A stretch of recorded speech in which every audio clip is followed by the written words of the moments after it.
बिस्मिल्लाहिर्रहमानिर्रहीम। नाज़रीन को मेरी तरफ़ से सलाम कबूल हो। नाज़रीन, आज आपके सामने हम दमा के बारे में बयान करेंगे,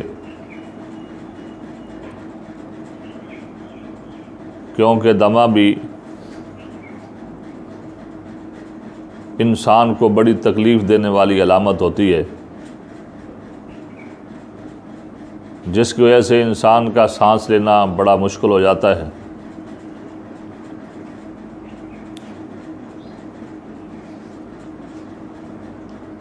इसके बारे में एक कहावत भी मशहूर है कि दमा जो है दमकुशी के साथ ही जाता है। हालांकि हकीकत में ऐसा नहीं है। अगर इंसान की तशख़ीस सही हो जाए और उसका इलाज किया जाए तो दमे वाला इंसान भी बिल्कुल तंदुरुस्त हो सकता है। दमे के अंदर सबसे बड़ी पेचीदा बात ये होती है कि इनकी सही तशख़ीस हुक्मा नहीं करते, तीर तुके के साथ ही अदवियात जो है दे देते हैं, जिसकी वजह से मरीज़ बजाय ठीक होने के बिगड़ता चला जाता है। तो दमा असल में ये ज़ाहिर होने वाली अलामत फेफड़ों में ज़ाहिर होती है, क्योंकि फेफड़ों ने ऑक्सीजन लेनी होती है। तो फेफड़ों के अंदर दिमाग की तहरीक की वजह से, असाबी पर्दों के अंदर या दिल की तहरीक की वजह से फेफड़ों में सोजिश और उसकी शरियानों में सुकेट पैदा हो जाता है, या इसी तरह गुद्दी तहरीक की वजह से, जिगर की तहरीक की वजह से उसके गुद्दी पर्दों के अंदर सोजिश हो जाती है, जिसकी वजह से इंसान को सांस लेने के अंदर मुश्किल पेश आती है। तो मैं आज आपको इसको बड़ी तफसील के साथ समझाऊंगा, और ये 3 किस्म के दमे होते हैं, इनको अलग-अलग बयान करूंगा ताकि आपको समझ आ जाए, आप उसकी सही तशख़ीस कर सकें कि ये दमा कौन सा है। तो सबसे पहले मैं आपको असाबी दमे के बारे में बयान करता हूँ। असाबी दमे के अंदर इंसान के दिमाग में तहरीक होती है, जिसकी वजह से रतूबात बहुत ज़्यादा बन रही होती है,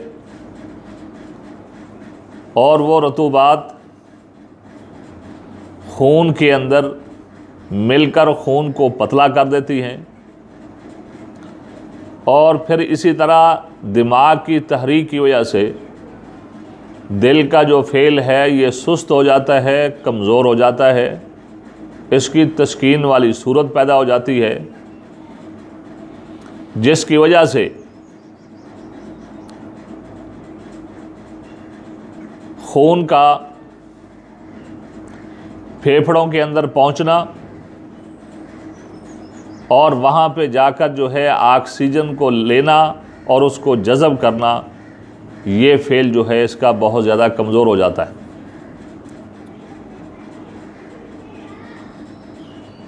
जिसकी वजह से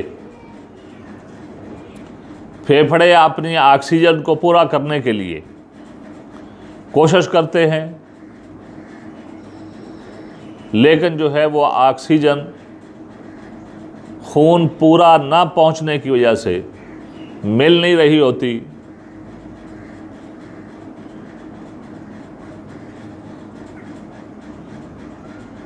जिसके सबब इंसान को फिर सांस चढ़ता है, सांस लेने के अंदर मुश्किल पेश आ रही होती है। जिसको हुक्मा हज़रात जो है दमे का जो है हुक्म लगा देते हैं और इसको असहाबी दमा कहते हैं।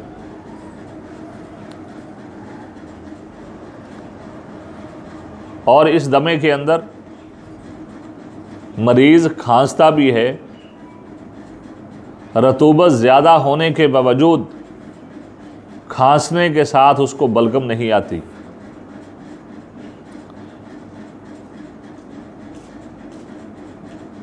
तो जब ऐसा मरीज़ आपके सामने आए, आपने उसकी सबसे पहले तशख़ीस करनी है कि ये मरीज़ कौन से दमे का है। ये असाबी दमे का है, ये गुद्दी दमे का है, ये अज़लाती दमे का है, दिमाग में तहरीक की वजह से इसको दमा हो गया है, या जो है दिल में तहरीक की वजह से इसको दमा हो गया है, या इसको जिगर में तहरीक की वजह से दमा हो गया है। सबसे पहले आपने इसकी तशख़ीस करनी है। जब तक आप इसकी तशख़ीस सही तौर पर नहीं कर पाएंगे तब तक आप इसका इलाज भी नहीं कर सकेंगे। तो आप जो है इसकी तशख़ीस के लिए मरीज़ की नब्ज़ देखें। ऐसे मरीज़ की नब्ज़ जिसको असाबी दमा होगा, दिमाग में तारीक होगी, उसकी नब्ज़ बिल्कुल नीचे चल रही होगी, एक उंगली के नीचे या 2 उंगलियों तक, और मोटी भी होगी, रफ्तार में सुस्त भी होगी। जब आप ऐसे मरीज़ की नब्ज़ को देखें और आप महसूस कर लें कि ये नब्ज़ असाबी है, इसकी वजह से दिमाग में तहरीक है, तो फिर आप तसल्ली के लिए उसका पेशाब चेक करें। ऐसे मरीज़ का पेशाब बिल्कुल सफ़ेद रंग का पतला पानी की तरह होगा। जब आपने पेशाब से भी तसल्ली कर ली तो फिर आप बिल यकीन हुक्म लगा सकते हैं कि ये असाबी दमे का मरीज़ है, जिसके दिमाग में तहरीक है, दिल के फेल में कमज़ोरी है तस्कीन की वजह से, और जिगर के अंदर तहलील हो रही है। तो आप ऐसे मरीज़ का जब इलाज करेंगे तो आप बिला झिझक उसको हुब्बे मुकव्वी ख़ास और 2 मुलय्यन और इसी तरह हमारी एक दवाई है अक्सीर दमा, वो आप दें तो आपका मरीज़ बहुत जल्दी ठीक हो जाएगा।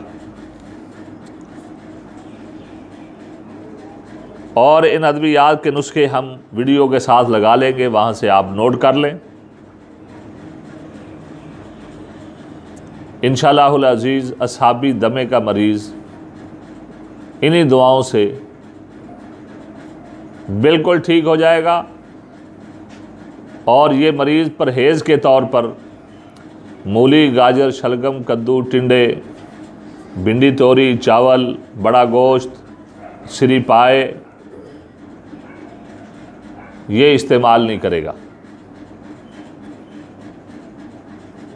इससे उसने परहेज़ करना है। और इसी तरह